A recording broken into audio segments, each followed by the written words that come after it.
ලෝකයේ පාලනය කරන මුදලේ රහස් ඉතිහාසය එහෙමත් නැත්නම් ඇමරිකානු ඩොලරය බිහි වූ හැටි තමයි මේ කියන්නේ. අද ලෝකයේ බලවත්ම මුදල ලෙස සැලකෙන්නේ ඇමරිකානු ඩොලරය.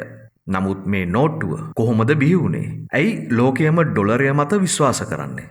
අද අපි බලමු ඇමරිකානු ඩොලරේ සැඟවුණු ඉතිහාසය. 1776 දී ඇමරිකාව බ්‍රිතාන්‍යයෙන් නිදහස ලබාගත් අවස්ථාවේ ඔවුන්ට ස්ථීර ජාතික මුදල් පද්ධතියක් තිබුණේ නැහැ. එක එක ජනපදවල වෙනස් මුදල් භාවිතා වුණා. සමහර විට රන්, රිදී නැත්තම් වෙනත් රටවල් වල මුදල් පවා ඔවුන් භාවිතා කළා. ඒ නිසා ආර්ථිකය ගොඩගන්න අලුත් මුදල් පද්ධතියක් ඔවුන්ට අවශ්‍ය වුණා. ඩොලර් කියන නම ඇමරිකාවෙන් ආපු නමක් නෙවෙයි. යුරෝපයේ භාවිතා වුණු තේල කියන රිදී කාසියෙන් තමයි ඩොලර් කියන වචනය බිහි වුණේ. 1792 ඇමරිකාව කොයිනේජ් ඇක්ට් කියන නීතිය හඳුන්වා දීලා නිල වශයෙන් ඇමරිකානු ඩොලරය ඔවුන්ගේ ජාතික මුදල බවට පත් කරා. ඒ කාලේ ඩොලරේ වටිනාකම තීරණය වුණේ රන් සහ රිදී වලින්. ඔයාගේ අතේ තියෙන ඩොලර් නෝට්ටුව ඇත්තටම රන් ප්‍රමාණයකට මාරු කරගන්න පුළුවන්කමක් තිබුණා.